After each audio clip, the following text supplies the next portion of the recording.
brilliant and original ideas. And if you do, they're Swedish-speaking Finns.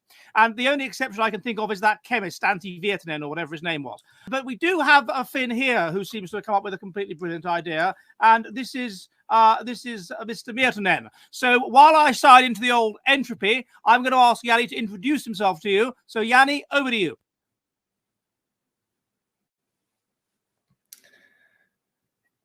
Okay.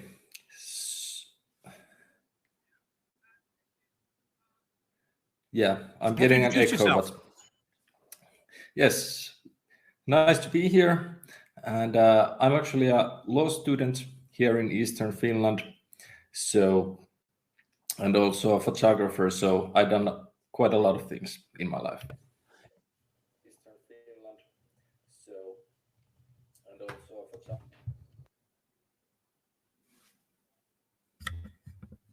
Right, sorry. Okay, are we in? Are we in? Sorry, there was some balls up with the old entropy there, and I apologise about that. So sorry, start again. So you're living in Joensuu, and you're a photographer, and what else? Law student also. I'm finishing up my master's degree in administrative sciences. Okay, great. But the main thing that is of interest to well, I'll start off by saying sorry. This is all a bit ballsed up. All right, hello everybody. Welcome to the Jolly Heretic. He's got to love the Finnish accent, says Freeman Rains. Yes, indeed. Cheers, everybody.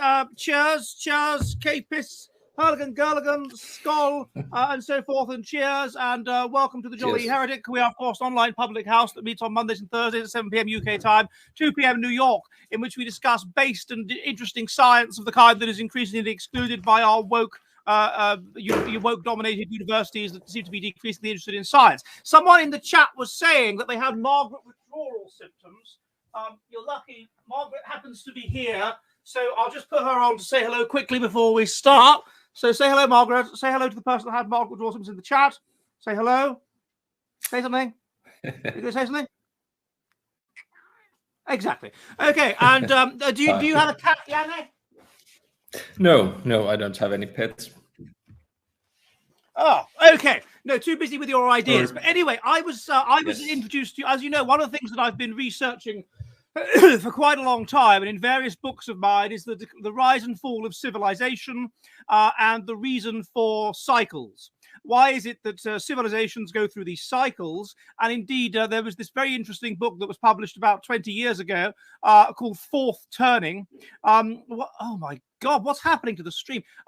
Fourth Turning or something, which argued that we go through these particular cycles in 20-year slots, and very predictably you could end up with war and peace. There was the work, of course, by Peter Turkin, who's looked at other factors that seem to result in these quite predictable cycles across time. Now, for it to make sense, though, there has to be a biological reason for why there would be. Why is it that every 80 years or so there seems to be a major conflict in Europe? What's going on? And you seem to have come up with a theory which is potentially brilliant because it might make sense of this. So can you tell us a little bit about this theory and how you came up with it? All right. Well, it's quite a story. In 2017, I read the book called The Fourth Turning, which is written by William Strauss and Neil Howe in the 90s. And actually, it was preceded by Generations, which came out a few years earlier. And in those two books, they depict this theory of a generational movement. And the movement always goes that there's this first generation, second generation, third generation, and fourth generation. And after which the cycle starts again and goes back to first generation, second generation, and so on. And all these four generations have a very distinct characteristics. And all of those generations can be followed through history for over 500 years in the US and then also in England. So they made this model, and they also make a lot of predictions and also a lot of characteristics about the different eras that these generations live in. So that is their theory in a nutshell. But I didn't quite kind of, I thought that the theory had a lot of promise, and it had made some same kind of observations I had made previously before I read the book in my life, when I've been looking at the society, reading a lot of stuff. So I didn't buy their kind of social dynamics explanation, which would explains that the generations always that repeat are the same, because there's the previous generations somehow affect them, and the society affects the generations. So that would be the reason. They say that it's like what's happening when you're a certain age, isn't it? Like what's happening to you when you're 20 or something like that, somehow causes you modally as a generation to turn out as a certain type. Yes, and I couldn't understand how it could be so mediated just by environment. I thought there'd have to be some kind of more genetic or epigenetic or scientific dimension to this, other than just a whole generation notices in the mid-90s that the world is like this, and therefore they turn out like this. It seems most odd. Yes, it's a long shot, I think, and I didn't quite believe it, but then there were some things in the theory, these long oscillations that take 80 years to go up and down once. And one of those oscillations is parenting intensity. And after reading The Fourth Turning, for about 6 months, I really thought about the oscillations, the 80-year oscillations that go throughout society, and how could it be that parenting intensity changes it goes like down 40 years, then it goes up 40 years, then down 40 years, and this goes on for centuries in the US. So how could this be? And then I figured out that oxytocin, if I may, sorry to interrupt. Yeah. If I may. Yeah. So, viewers, an example of parenting intensity is things like the propensity to breastfeed, isn't it? And what are some other examples of parenting intensity? There's breastfeeding, time spent with children. What are some examples of parenting intensity? I didn't quite get the last sentence. What were some examples of parenting intensity? There was breastfeeding, wasn't there? Yes, breastfeeding is one thing that is oxytocin is required for, but that is not something. Breastfeeding is not something that Strauss and Howe listed in their theory. But I thought that if oxytocin levels would go up 40 years, down 40 years, up 40 years again, then it could explain the parenting intensity oscillation they had presented in their theory. Right. Okay. And that is when I started to look for generational. Let's see. I have to share the screen. Okay. Generational oxytocin levels. And just a moment, I will.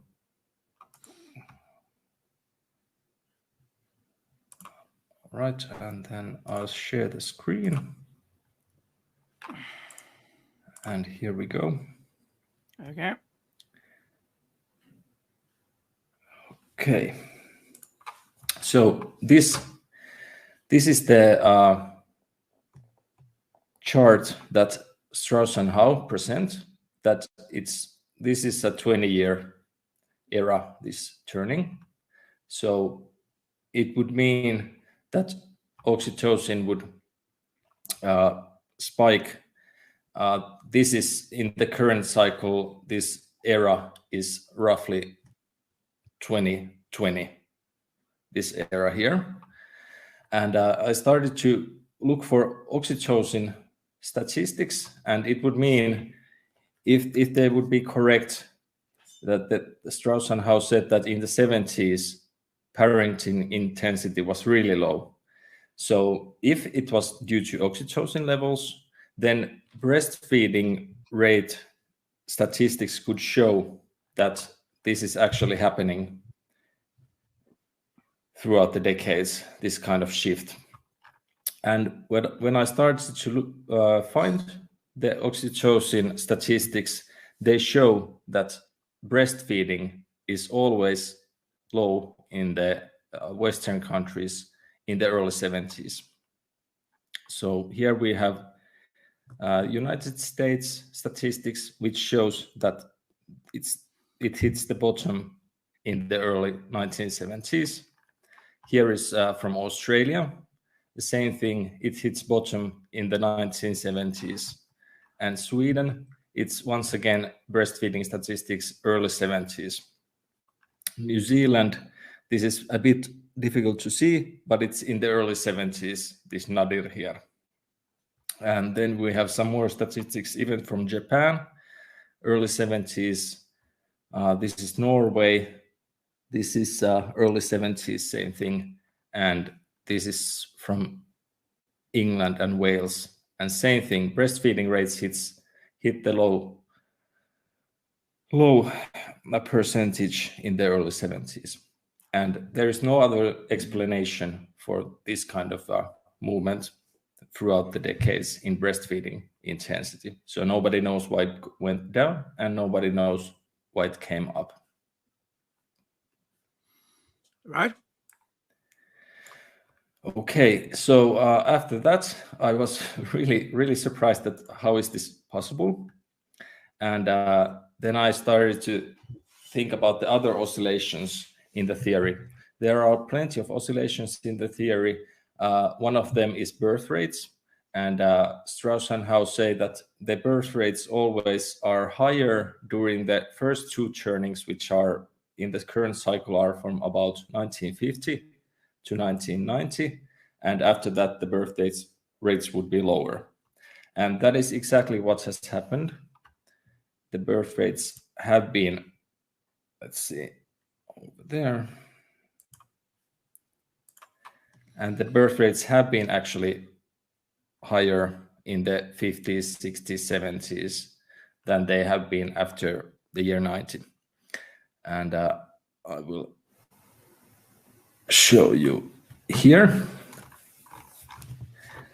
So let's see.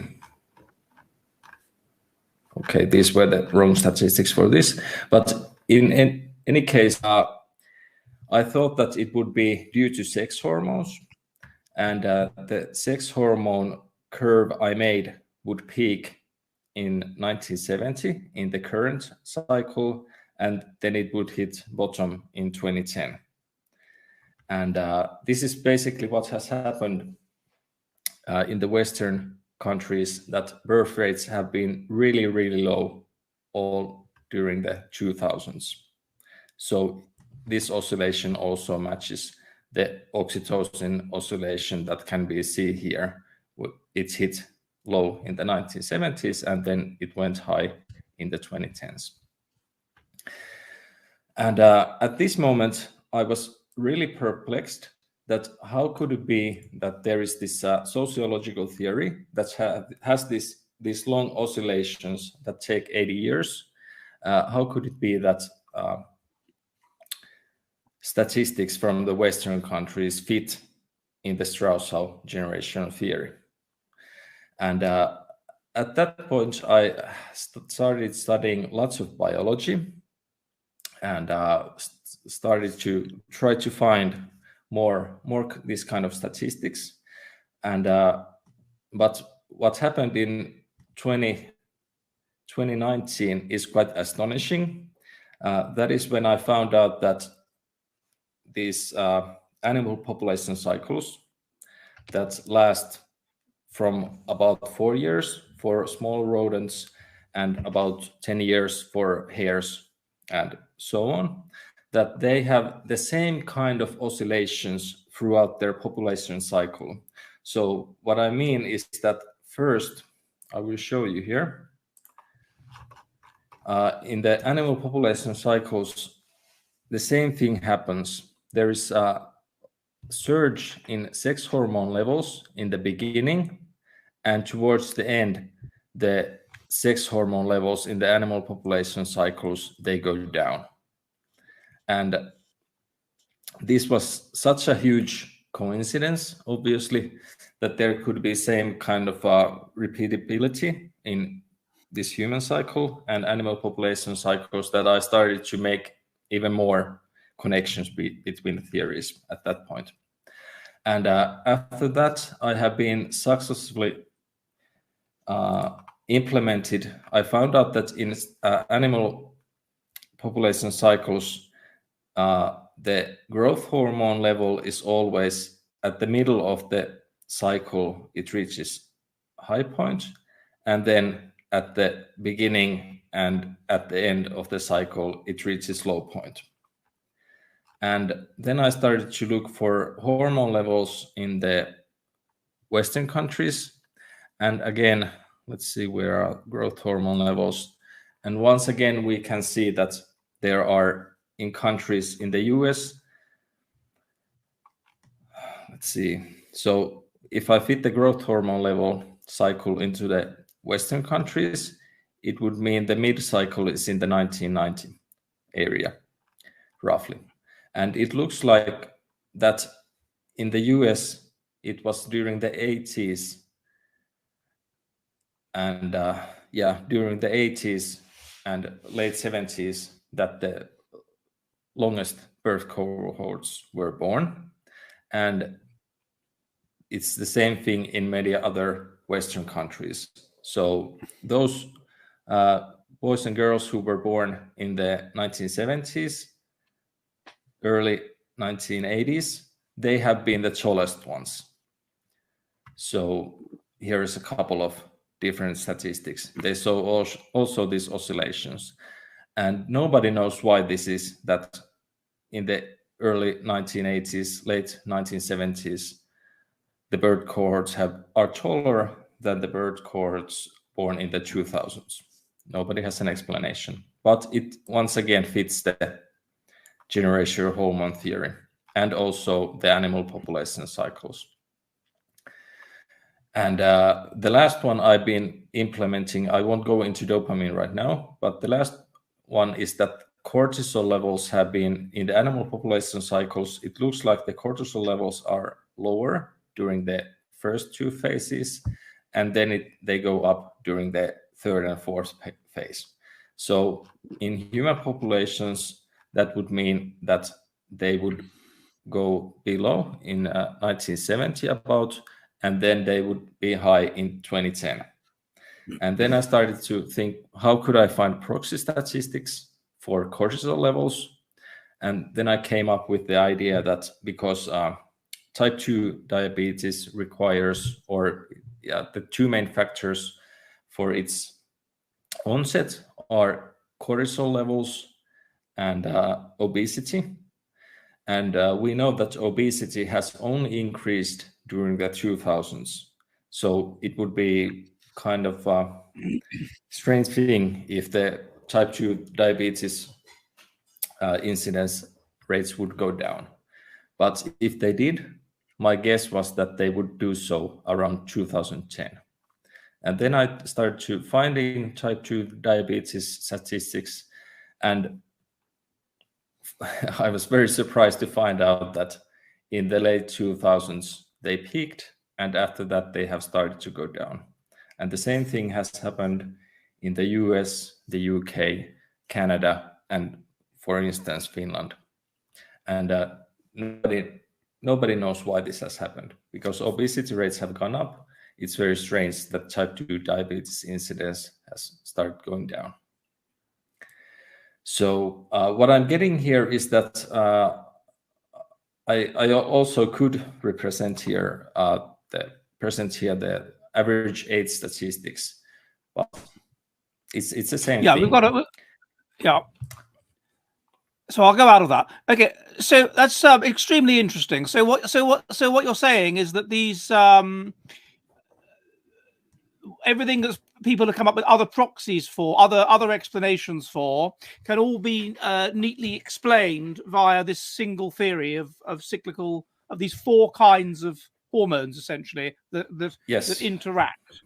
And what you've got for the viewers that are not it's growth hormone, sex hormone, cortisol, and dopamine, and they have this relationship. It's very interesting. So that when dopamine is very low, growth hormone is very high. When cortisol is very high, then sex hormone is very low. When sex hormone is very high, then cortisol is very low, and so forth. And they have this interaction. Have you been able to trace this back? So we're talking about cycles of war and peace, cycles. And so have you been able to trace this back to the previous fourth turning and find proxy evidence that it fits with that? Yes. Well, I could talk about dopamine a little bit. Dopamine is oxytocin, what I also already discussed about. Oxytocin keeps small groups together, like family, friends, and other people you know closely. So it works in that context. But dopamine is it works in a larger context. So going back to the Strauss-Howe generational theory, they say that in the when the cycle ends, social cohesion is at maximum point. So it kind of means that everybody comes together in a country. And if there is division when the fourth turning starts, which is the last part of the cycle, it started about 2010. Howe has estimated 2007, but around then. They said that if a country is divided, they said before, if a country is divided when the fourth turning begins, so about 10 years ago, a little bit more, then during the fourth turning, there will be divisions within the country, within the groups inside the country. But if a country is united when the fourth turning begins or during the early years, then the social cohesion can push everybody together, and that will bring the country into a new, they call it high, when the first turning begins again next time. So dopamine is, again, a hormone that brings large groups together. So my hypothesis explains that because dopamine levels will peak, according to my hypothesis, around 2027, 2030, it would mean that the social cohesion in all Western countries that are undergoing this cycle will increase until that point. And that creates social, well, it depends on the country, what it creates and what happens. But clearly, like in the US, we can see today that there are two groups that are further and further away from each other every year. And I think that it will only continue if there's not an event that will bring them together, like an external threat. So what you're saying is, if you get some sort of sorry, if I can sum up, what you're saying is, if you get some sort of split within the population at a time when then the dopamine cycle hits in, then the dopamine cycle will affect that. It will create two groups essentially that are very, very high in very, very dopaminergic, and therefore they will be, sort of a high ethnocentrism, positive ethnocentrism, sort of group that will, be internally cooperative and externally hostile. Is that what we're saying? Kind of. It obviously depends on which side you're on. I think that if you're on the left side of politics, then you are even more kind of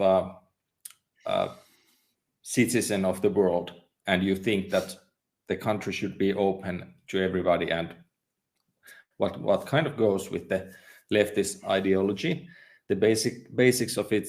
And if you're on the right, then obviously you have all the dogmas on the right, and they will become stronger with time. and it's in every country it's basically the same left and right divide. So that is what is kind of today dividing us essentially. But there is a lot of intergroup hostility today. So that's what we would get. That's what we would get. Sorry, that's what we would get at a time of very high dopamine. So what would we get at a time, which is, as you say, 2027? So when would a time of very high cortisol? Are you saying that's about 20 years ago?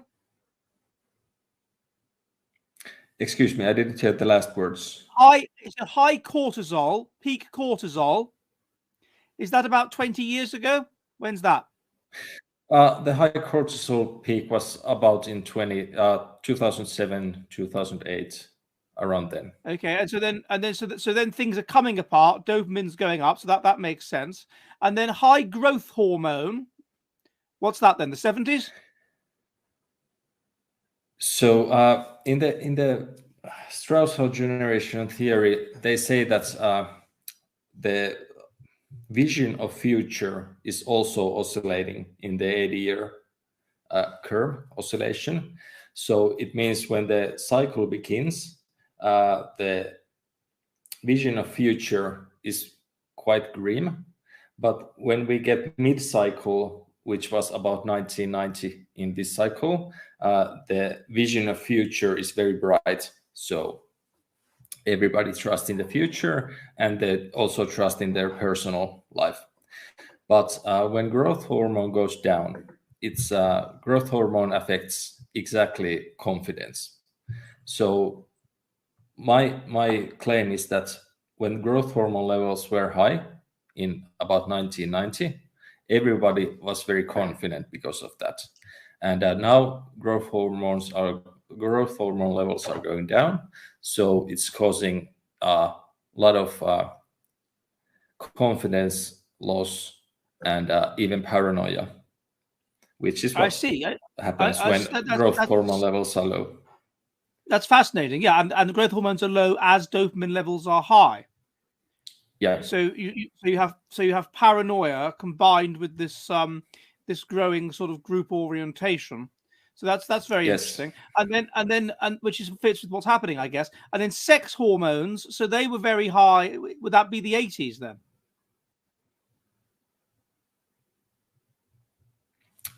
When were sex hormones high? Sex hormones were high in about 1970, and that's obviously, according to the hypothesis, caused the baby boom, and it also caused that the infertility levels were very low back then. And today it's the reverse, that fertility rates are low and infertility rates are high. Mm-hmm. And so how would we... Yeah, so this makes sense of apparently of 80-year cycles, and you have another. I corresponded with you about this. You have this other theory, but I showed you by Peter Turkin, and he looks at it in a very different way in terms of elite over promotion and these various other sociological things. So how would you do you think it's possible to fit your model in with his in a sort of scientifically conciliant way? It is possible in some regards, but other regards not really. And I've talked with Peter, and I'm not quite sure if we can fit the models at some point together. But for now, we haven't come into agreement of how we could do it, because I'm relying on a lot of proxy statistics for the hormone levels. And Peter is looking more at the economic side of things and other societal statistics that are about a kind of chaos or something like that happening in a society. Mm. So what did Peter think about your model? Excuse me? What did Peter think about your idea of my model? Yeah. He actually said that he's not that much into endocrinology, so he's not a hormone guy. So he didn't want to comment too much on the hypothesis last time we talked. Oh, okay. Well, that strikes me as a bit of a cop out. I mean, if something's logical, then something's logical. I mean, I don't know anything about hormones, but if the model makes sense of the most data the most parsimoniously, then it's a good model as far as I can see. So, would you say that the Finnish Civil War? You have this, and there were a number of civil wars around about that time as well. Around about 1918, there were a number of civil wars in Europe and European countries breaking up. So would that be consistent with high dopamine? Would that fit with the model? Yeah, high dopamine levels. It's because all groups that have some kind of schism between them before or actually when the dopamine levels are high, it brings out those differences between the groups, and it increases the cleavages between the groups. So if there's kind of a hegemony regarding nationality, then it can further increase the likelihood of crisis inside countries and also between countries. So if you think about it, the last time there was a very high level of dopamine, as far as I can work out based on your modeling, would have been the late 60s. No, it's about 45-50. 45-50. But there was a great deal of conflict and coming apart in the 30s, and also in the late 60s, early 70s. So how does that fit with your model then? What kind of conflicts are you talking about in the 60s? In the 30s, you have the division of Europe, along with fascism and communism and things like this. So that seems to me that would be consistent with high dopamine. But in the 60s, you've got in Britain, for example, a absolute loathing and hatred between the far left and the right, and concerns about civil war and all of this sort of thing. And Vietnam, and there was this feeling that the left were going to take over, and then there was a sort of a right-wing backlash against them, which occurred in, I guess, the 1980s, and a lot of Europe became much more conservative and right-wing and non-socialist. And then there was a socialist or left-wing backlash, I guess, in the late 90s against this.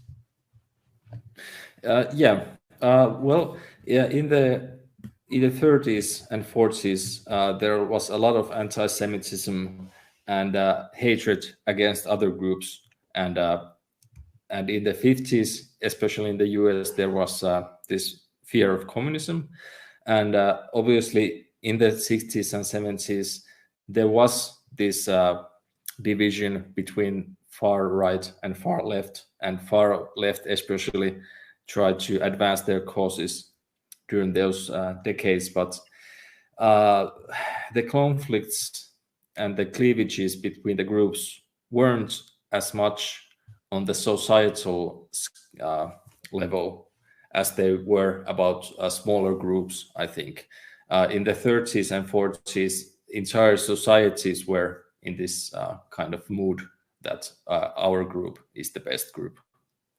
And in the 60s and 70s, there was a little bit of that, but not on the same scale, and not in every European country and North American country. Because that's the potential problem with some of these theories is that there's the borders can be so vague, and that's what I found with Strauss-Howe, that it's so vague that you can sort of present anything you like. I mean, it's uncanny that when that book was written in the late 90s, they were uncannily predicting what it would be like in 2020. I mean, it was quite uncanny, but it was amazingly accurate.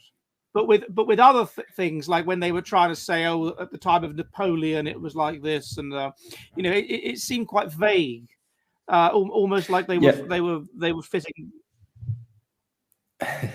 Yeah, well, I think that the way they present it and the way I also present my hypothesis is that there are these eras during which certain things are more likely to happen. So in that way, I would once again say that during the 30s and 40s in the Western countries, the divisions were much more spread out throughout entire societies than during 60s and 70s. Although there was movements during then, but there wasn't violence on the level around Western countries than there were during the 30s and 40s. So there are differences, but obviously there are similarities too. Yeah, but that's the problem, isn't it? So it's that there are differences and there are similarities, and so it's pinning it down. It's quantifying it so that you can't just say that these are vague predictions. I mean, you've got what you're sharing with this thing is a, where have I got it now? Yes, is a it looks to me like this. You were saying that the 70s was peak sex hormone, right? And the 70s was also quite a lot of conflict. So peak sex hormone, slightly declining dopamine, slightly rising growth hormone. I don't know if that could be sort of picked apart to make sense of what was happening, but it doesn't see anyway. How would it work? Why would animals need to fluctuate in hormones like this? The packs of animals, why would they fluctuate in hormones like this? Why would hormone levels fluctuate like this in human and animal populations? Across groups, yes. Well, it's actually there are quite a lot of evolutionary benefits to be found, and one of them is gene flow. So I don't know if I should draw quickly. It's this to give an better idea of how cyclical populations and normal populations differ in nature. So in nature, let's see. Here we go. So normal populations stay the same size. Let's see, here are two normal populations, and they randomly send a few animals out here and there. Okay, but in cyclical populations, they are half of the time they are really small like this, and there is almost no gene flow between the populations. But during the two other phases, the middle phases, they become really large, and they send a lot of population. There's a lot of migration between the populations, and this has been actually shown to increase gene flow inside the population and make the gene pool richer than it would be if the populations weren't cyclical. So that is one example. Also, I suppose that let's say a population of deer, you have animals that are predating deer and killing, eating members of the pack. And so if their behavior patterns fluctuate, then it makes them less predictable and more difficult to hunt. Is that possible? Yes. Yes, absolutely. That's one another advantage. It's a predator avoidance, you could call it. And if I could make a really quick another drawing here. Let's see. Whoops. Okay. So the size fluctuates also during the population cycle. In non-cyclical populations, the size is always the same. So, and size is in populations, it goes by the bell curve like this. And this is the average size of an animal. So it can be something like that, this or this, but it's very likely somewhere over here. So what the predators do is that they adjust their jaws and claws and whatever, they fit to this size so they can catch the most prey they can. Okay. But in a cyclical population, what happens is that 1 year the average size of the animals is here, and sometimes it's over here when the animals are large. So this is small and this is large. So what the predators have to do is they have to stay in the middle here, because they cannot, let's say these are small rodents. So this is year 1, and then they get a little bit bigger, and then they are really large during the mid-cycle. So there's the prey size is always oscillating in a cyclical population, and the predators can't keep up. So it's easier for them to escape the predators. I see. So there's another example. Sound reasons why this occurs. Yes. Got you.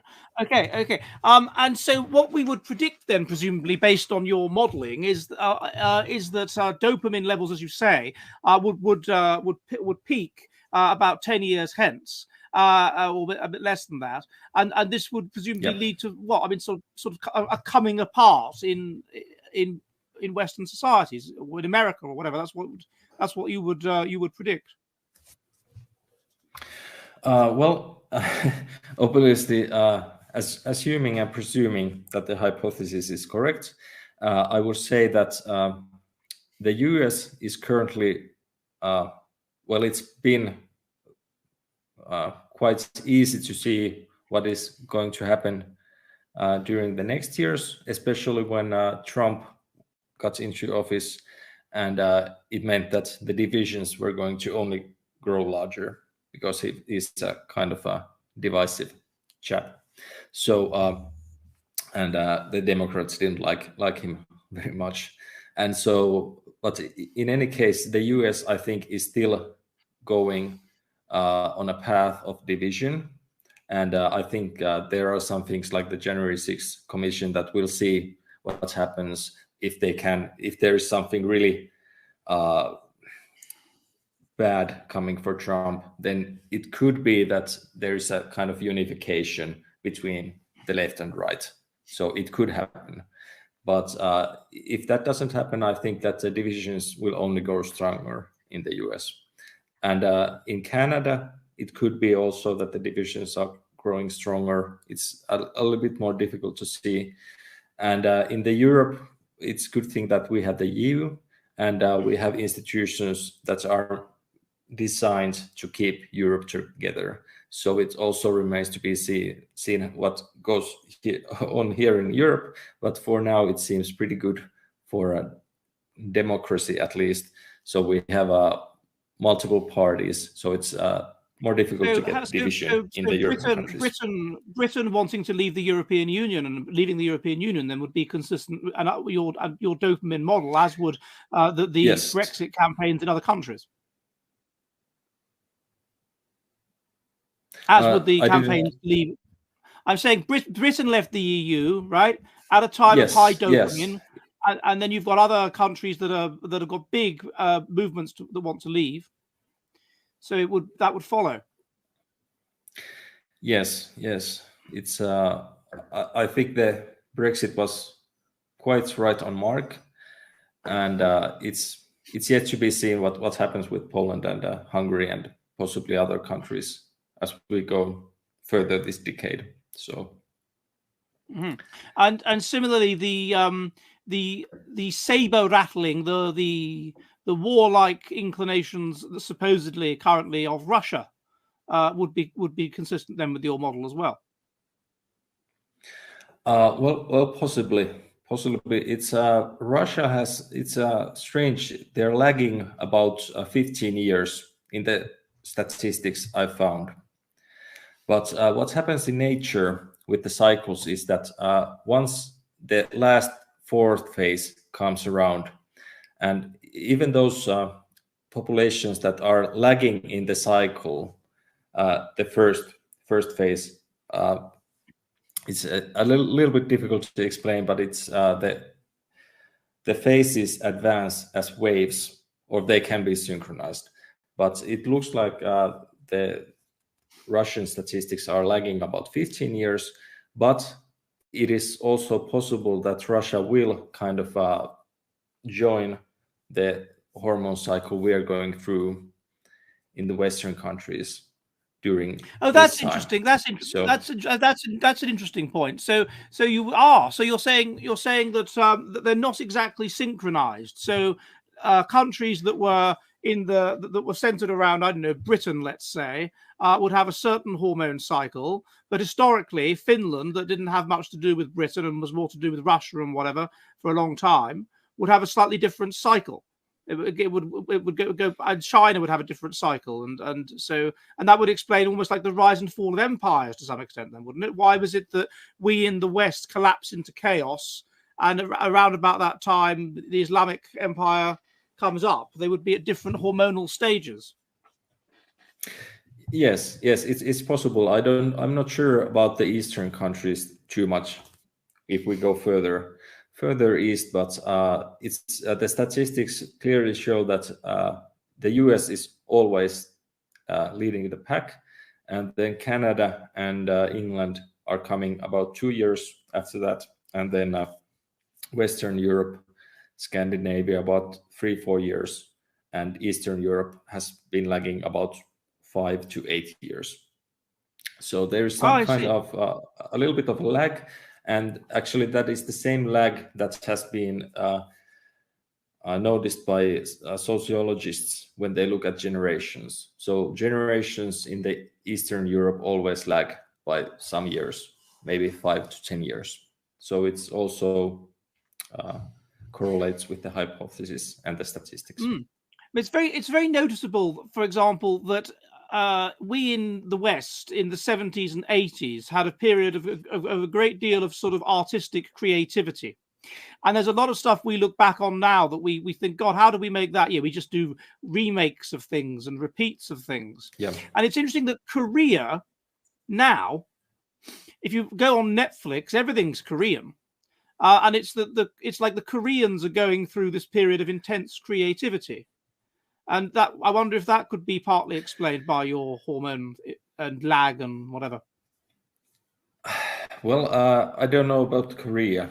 I'd have to see a lot of statistics from their country, but let's say that Strauss and Howe recognized this era of creativity, and it's always, especially during the first and second turnings or the phases of the cycle, so about from 1950 to 1990.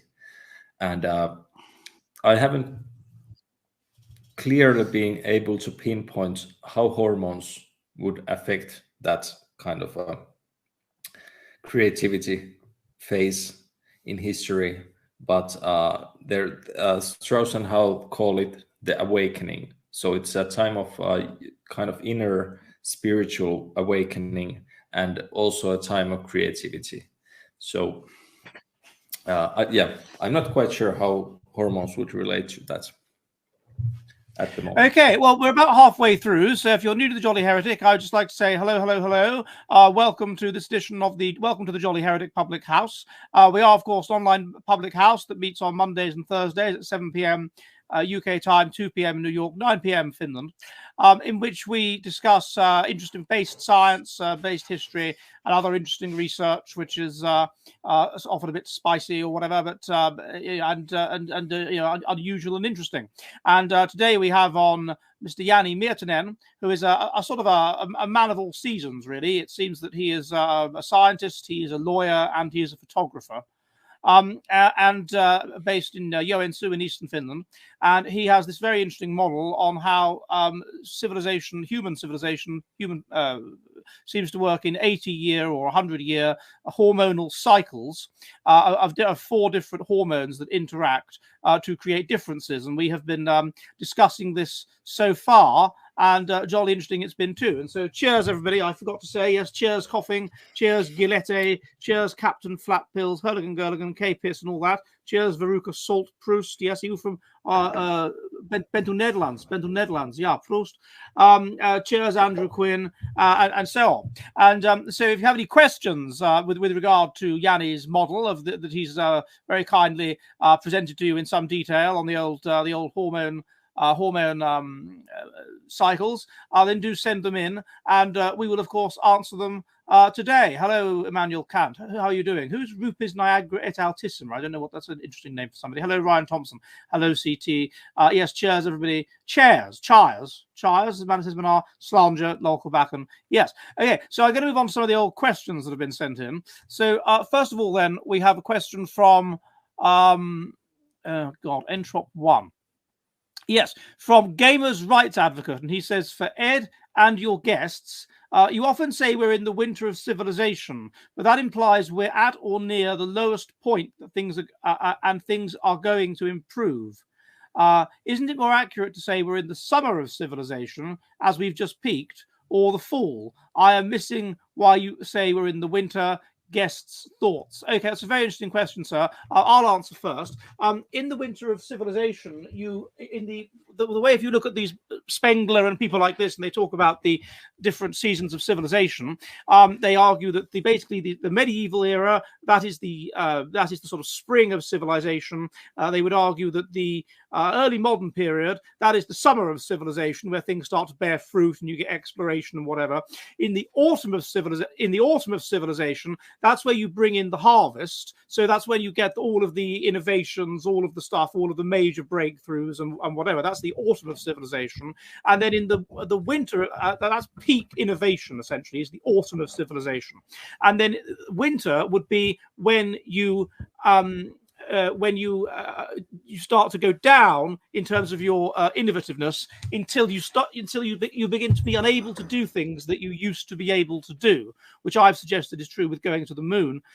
And then you're in the winter. Now that doesn't necessarily mean that your standard of living goes down yet, but it will do if it carries on, because you're living off the fruit of the harvest. But eventually you can't contribute any more fruit to it, to carry on with the metaphor, and so eventually you start eating into your stockpile. And then you run out of stockpile, and then you start going backwards. And Sir John Glubb, in his book on civilization, or the fall of empires, has argued that it's always the same, that in the fall of civilization, the winter, you always get, the beginning of winter, you always get the same nihilistic attitudes, lack of religion, whatever, all of the same things. And we have those same things now. It's quite uncanny. Whether we compare ourselves to Baghdad or to Athens or to Rome. And so this would imply that we are at the beginning of winter and that things will get worse, worse than this, much worse. But they may eventually get better. So no, I don't think it's consistent. I think things can get, you're in winter, but you can be in the middle of winter. I'm not saying we're yet in the depths of winter. But anyway, do you want to comment on that, Yanni? Well, it's... I would start by saying that Strauss and Howe note that the fourth turning, which is the last segment of the cycle, it can be really good or it can be really bad. So that's the kind of two opposite options that there are. But I would kind of say that currently we are definitely in the winter season, if we're going to use such such words, yes, but but I think that the increases in fear levels and anxiety and paranoia, and that combined with the increase in intergroup cleavages, it's not the best combination.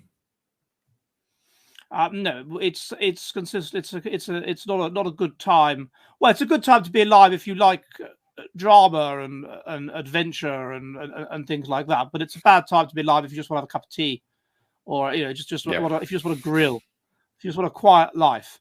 Then it's not necessarily. The 90s is probably a better time to be alive if you just want that and everyone to be getting on with each other and no major conflict and whatever. Okay, thank you very much, sir, for that question, sir. The next question comes from oh my god, that's odd. Why isn't it downloaded? Hang on, Thorn. Oh, sorry, Entrop 2. That's the one I want. Yeah. Okay, I won't name this person because he hasn't said to name him, but he's quite an eminent scientist. And he says, 1, why would such hormonal cycle evolve? Is the advantage that it allows a wider range of behaviors to be explored over time? Well, I think we've already looked at this, but is that fair enough? It allows a wider range of behaviors to be, in addition to what we've said. Is it because it allows a wider range of behaviors to be explored over time? Yes, I think that it accelerates, or better word is catalyzes evolution, kind of evolution of social behavior, because it's when the hormone levels are really high or really low, then you get more of the extremes available for natural selection. If the population isn't cyclical and you have a kind of stable baseline hormone levels, then there is less variation in that population.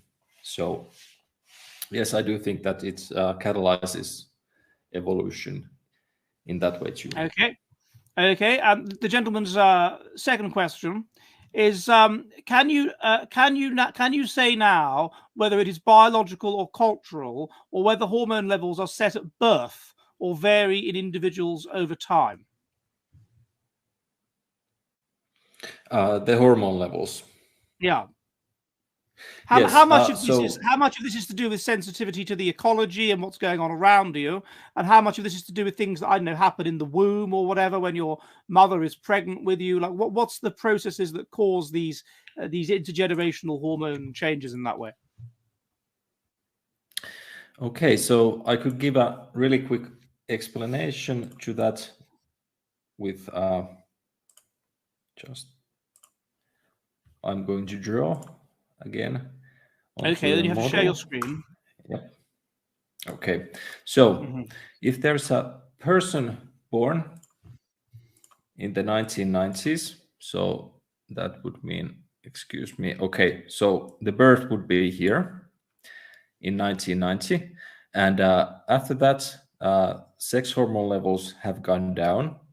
It would lead to a lower development of gonads, which would result in lower sex hormone levels also for the rest of the life of that person or birth cohort.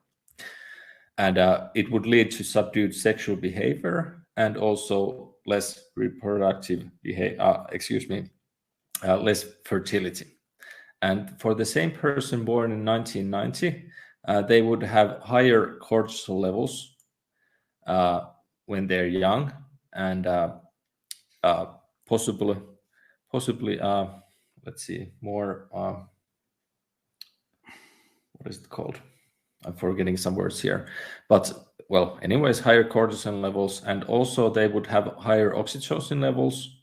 And the way I would describe this is that, and also they would be of moderate height. So the gonads develop during youth, so that would be kind of a stable thing for that person. But the hormone levels do go on after that, and they do change individual behavior after the developmental phases. So it depends a little bit on the hormone. Those of us born in 1980 predicted to have bigger balls than people born in 1990. Yes.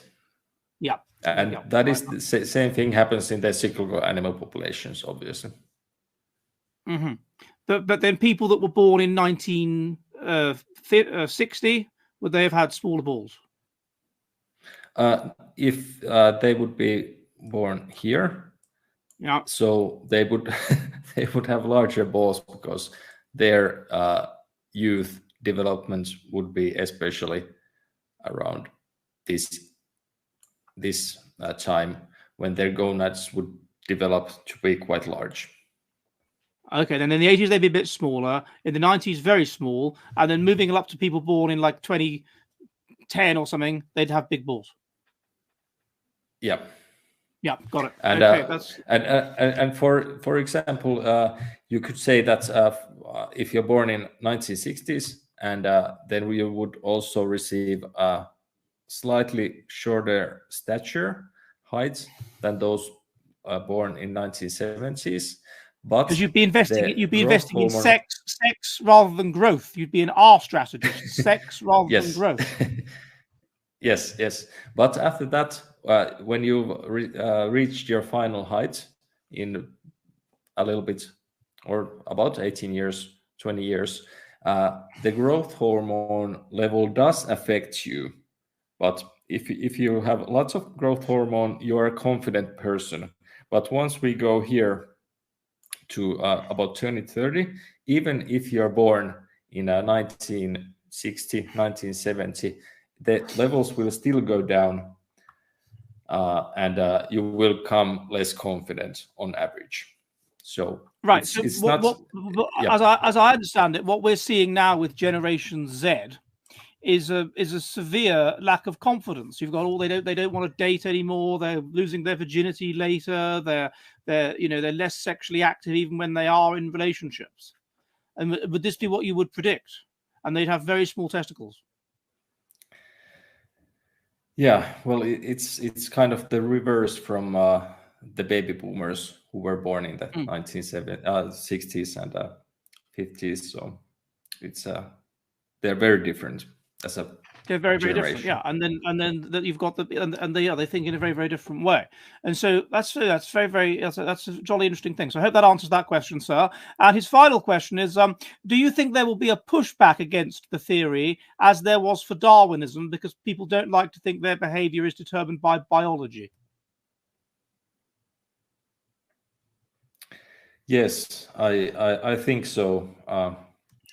It's if my theory, the hypothesis, is correct, it means that hormone levels modulate human behavior much more than we realized before, especially on a societal level.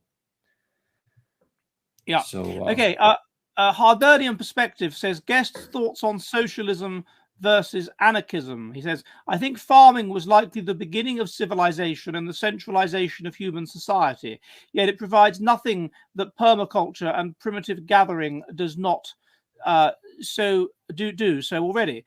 Early farmers' remains show evidence of a harder, shorter, less well-fed life. However, farming would have been selected for intelligence and K strategy personality types.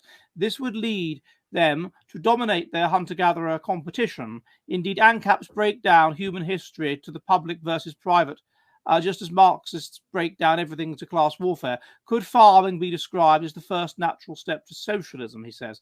The socialization of a people towards a unified set of values and goals.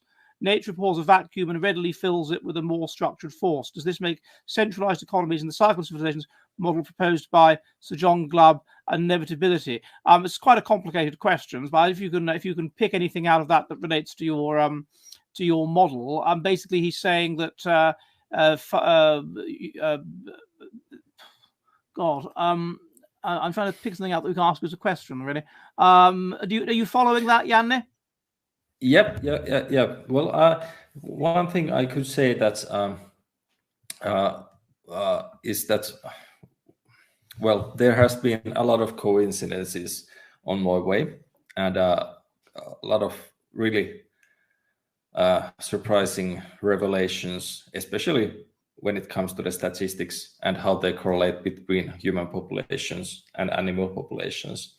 But when it comes to socialism and left versus right, I also started thinking at some point of the project that could hormone levels actually modulate who leans left and who leans right. And my thinking here was that if a person has low levels of oxytocin, which was the bonding for family and friends, and has low levels of dopamine, which would lead, according to my hypothesis, it would lead to, if you have low levels, then you would be detached from the society, and you would think more of yourself than others. So I thought that if you have low levels of these hormones, you could be more right-wing, and if you have higher levels of these hormones, then you could be left-wing, someone who thinks about the society and thinks that there should be more equality in society. And what I found from the United States was that actually the voting preferences by generation, they match the generational hormone model I have made. I don't know if you looked at that chapter in the hypothesis, but there is statistical evidence that those birth cohorts, which are especially in the 60s, 70s, 80s, they will receive lower levels of oxytocin and dopamine. And because that, I think that there is a possibility that, first of all, hormone levels modulate who is left-wing, who is right-wing. And because of that, there are generational leanings. Let's see if I can. This is quite a long explanation, but let's see if I can find it. Okay, I can show it from here. Share screen and okay. So the most formative years for a person when it comes to ideology are about 20 to 30 years of age. And here is the hormone model taken about 25 years back. So this means that if you're born in 1965, you will be 25 years old in 1990. And that would result you having low dopamine levels when you're about 25 years old, which would result in you leaning right on the political spectrum. And then I started looking for statistics that would support this idea. And I found that this is what is actually happening. So those were born in the US in 1965, they are very right-leaning birth cohort. And this is the birth cohort shown on the generational hormone cycle. So there may be a direct connection between generational hormone levels and generational voting behavior. So it's basically the same curve here. So it goes from the early 1920s, there it's left wing, then it goes right wing, a little bit to the left, then right and back left up for birth so cohort political leaning. And this is the same thing that has happened. Yep. Two things occur to me. What would this do? I mean, yes, you're saying that people will have these hormonal influences when they're in their 20s, but presumably hormone levels change across the lifespan. So people that are let's say in their 70s, are they higher in dopamine than people that are in their 30s on average? I mean, there's or lower? There's age differences in these production of these hormones. Well, it does seem that the hormone levels don't change that much with age. There are obviously some points. Well, sex hormone does, doesn't it? Yeah, well, it goes down somewhat with age, but it looks like the changes from something from 40s to 70s isn't that big, maybe 10%, 15%. And if it's the same change for every generation, then it doesn't really matter much in the big picture. Okay, and so what? Oh yes, I'll do that. So what? If we're born in the if you're the generation that was born in the late 90s, the Zoomers, yes, then what would we predict that they would be experiencing now and what would that do to their future political orientation? I didn't quite catch that. So this generation that's born in the late 90s and the early 2000s, they're known as the Generation Z, the Zoomers, right? So they're 20 now. They're at their most influential hormonal age now. Yeah. So what would this make them politically? Would it make them right wing or left wing? Left wing, yeah, definitely left wing.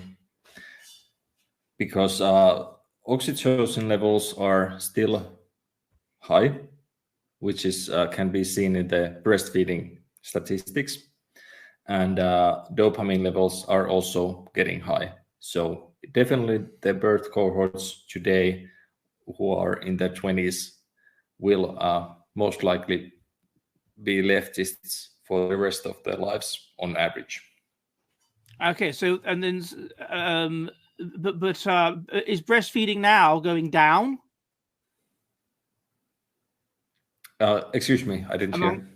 Is breastfeeding among the millennials or whatever who are now mothers now, is it going down? Is what going down? Breastfeeding. Well, there are some statistics that show that it's starting to go down slowly. Yes. Okay, right. So that would be then consistent with the generation after Generation Z. Let's call them being more right wing, perhaps. Yes. Okay. Someone's made a point actually in the normal chat that what would antidepressant usage do to this? Because that interferes with certain hormonal balances and things, doesn't it? And you've got quite a substantial portion of girls in their, particularly young women, but to a lesser extent young men in their 20s using antidepressants now. Would that interfere with this? Well, it could interfere on an individual level, but it's difficult to see that how it could interfere with the cycle on a societal level, because it would have to mess up like the majority of people's hormone system in some way. And I don't know if even then if it would affect, because I think it's a chronobiological system that is driving this, similar to the menstrual cycle. And if there's a whole population and everybody or almost everybody has the same cycle going on, even if some people would drop out of the cycle, it's likely that the cycle would still go on. Okay. Ryan Thompson says, for Yanni, he says, where can I find your work? Well, you can Google generational hormone theory, or you can find the link in, I think, in the YouTube description also. Yes, I've put the link to your paper in the YouTube description. Have you done any other research or whatever, or published any other articles in academic journals or anything? No. I never meant to do any research in my life. My plan was to get into university and then get out of university just with a degree. So I never planned to do any kind of research. So, but when I read the Strauss-Howe generational theory, and then found the oxytocin levels that supported my idea of it possibly being a hormone cycle, then after that, I just had to know more and had to dig deeper. What did you do your degree in at the University of Joensuu? What did you study? I study law, administrative sciences, you could call, but it's mostly civil law and tax law. No, but didn't you, I haven't studied. Before that, didn't you do a science degree then? Before that? No. So I've studied biology on my own for the last 4 years or so. Oh, okay. I didn't know that. All right. Okay. So you just also, yeah. I've been consulting a lot of professors to check that everything is okay in my test. So. Okay. So how long have you been at university? Long, over 10 years. Yeah. But it's because I've been doing other stuff on the side. Yeah, sure. But luckily, I was, yeah. but it's a good thing I'm still at the university, so I have access to research databases. Yeah, okay. The next question comes from Yankee Doodle. I will do that on Monday. Baggin NZ. I'll have to research it on Monday. Thank you. Hibernian perspective on Trailer Park Boys. I'll have to do that on Monday. Kevin King, thank you, sir, says, is the argument that hormone levels are driven by environmental changes, e.g. the parenting cycles in Strauss-Howe, or that a natural cycle of hormones drives generational behavior patterns? Yeah, a lot of people who I've talked about this theory with have suggested that it would be driven by environmental factors, epigenetics, and stuff like that. But before explaining the hormone cycle in more detail, that is exactly what ecologists have been suggesting for the last 100 years, is that the animal population cycles would be caused by some kind of environmental effects, and possibly through epigenetic methylation, DNA methylation, and stuff like that. But there is no evidence that it is possible to drive multi-annual cycles that can go virtually uninterrupted for over 1,000 years. And they also haven't been able to explain all the phase-dependent hormone oscillations, or why the cycles can be in synchrony between populations that are over 1,000 miles apart. So epigenetics, environmental exposures, they cannot explain, first of all, how the generations always come in the same order and then jump to the beginning. They cannot explain the synchronization phenomena in nature where far away populations can be in synchrony. And they don't explain how it could go on for over 1,000 years uninterrupted, because in nature, everything changes from year to year, pretty much. So it's a impossibility for it to be, I think, anything else than a hormone cycle that is innate to animals, social animals. Yes. What would it that would cause the females to want to breastfeed? In terms of hormones, it would be oxytocin, right? Yeah. Yeah. And so what would they? But they wouldn't have been breastfed themselves. So what? Presumably. Yeah. So what's underpinning this is just these natural fluctuations that are just. I'm just not quite getting it. If the child is breastfed, does this elevate oxytocin in the child? Yes, somewhat.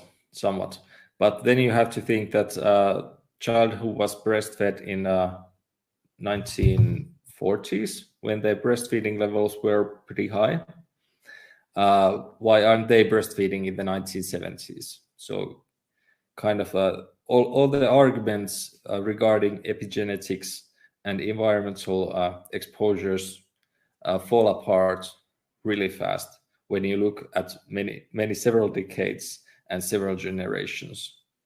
It makes no sense that environment could cause these hormone fluctuations, oscillations, especially since they can increase about 100%, and then a couple of generations later they can be 50% lower.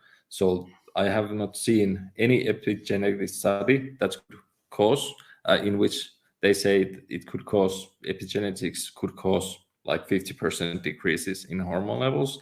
I haven't seen that, and it would have to be population wide, even if it happened to one animal.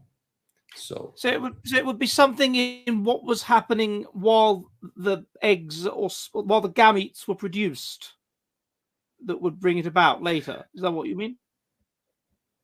No, that is kind of that is the epigenetic approach to say that What is the mechanism? What's the mechanism that's doing this then? Well, the mechanism is at the moment, I think the most likely candidate is that there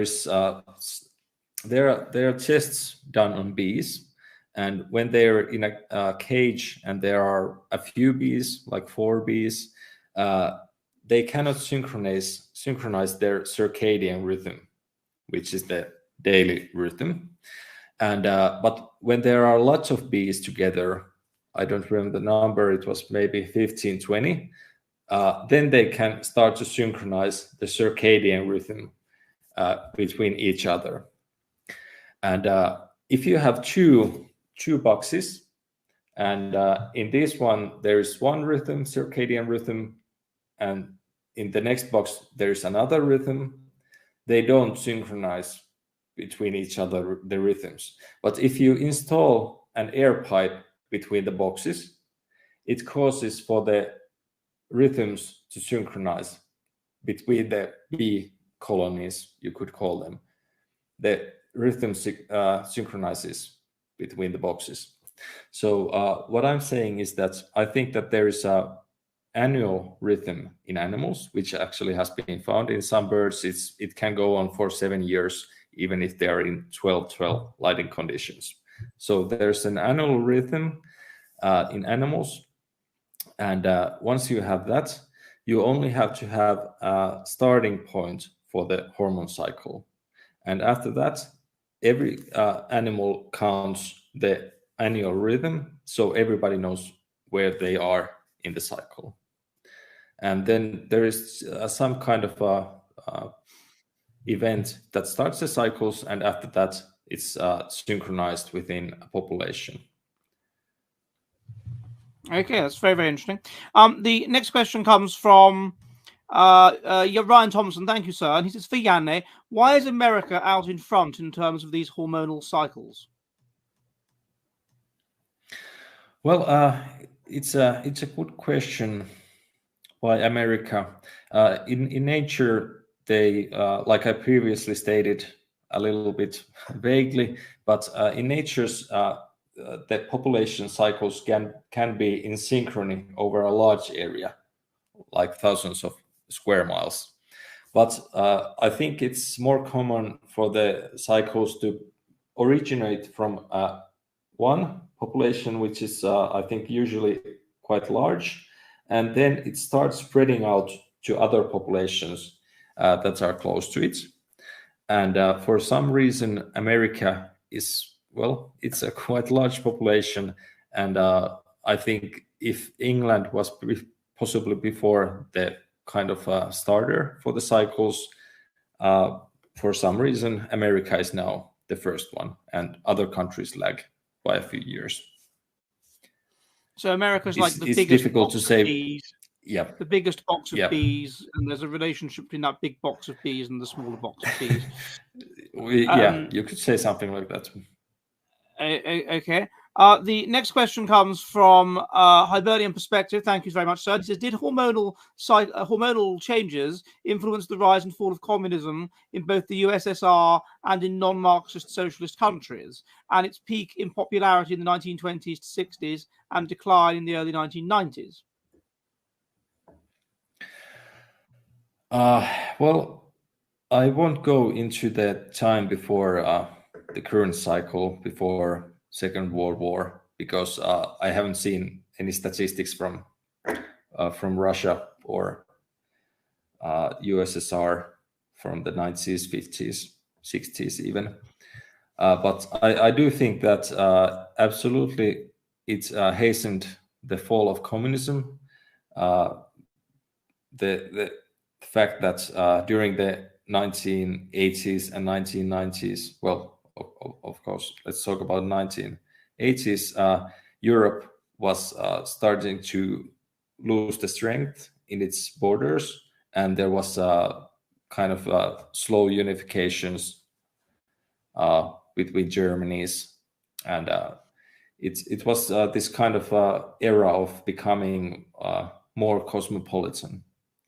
And so I think it became more and more difficult for Soviet Union to keep the countries together. And if dopamine levels have been going down, it will also decrease the group cohesion in a country. And if you have a really big country or a union of countries like the Soviet Union, it's I think that's those are the things that caused Soviet Union to collapse faster than it otherwise would have. Of course, this is speculation, but this is how I see it. Yeah, it's amazing for those who are young might watch this that can't remember because you were born in the late 90s, how happy the 1990s was. People were there were no real differences between political parties. Everybody just thought the same thing, and there was relatively high crime, weirdly, but that was because there was no security cameras and things all over the place. But it was a happy time. If I could make one point, I don't think that it was a happy time and it was an easy time, but I don't think that everybody thought the same. But I think that there was a variety of different ideologies, but nobody cared, kind of, the other ones, the other groups, so much. So people were minding their own business. They were less paranoid about other people. Yeah, okay. Well, I think that's about it. I don't think we have any other questions. So I would like to thank Janne for coming along. This has been an extremely interesting discussion, and I've learned a lot, and I imagine if you've been watching carefully, you've learned a lot as well. So I will see you all on Monday. Janne, is there anything you'd like to tell people, anything you're working on, or whatever you'd like to tell people about before we wrap up? I would very much like to hear from your audience. If anyone comes up with an idea how to find possibly more proxy statistics for the hormone levels I presented in the hypothesis. So for cortisol, dopamine, growth hormone, or sex hormones. If someone comes up with new ideas how to find them in the Western countries, I would very much like to hear that. Okay, and your email is presumably is it on your document, on the thing I put a link to? Yes, it is. Excellent. So you can get in touch with Janne if you have any data, and he'd be very pleased to hear from you. Okay, everybody, see you on Monday. Have a good weekend, and goodbye.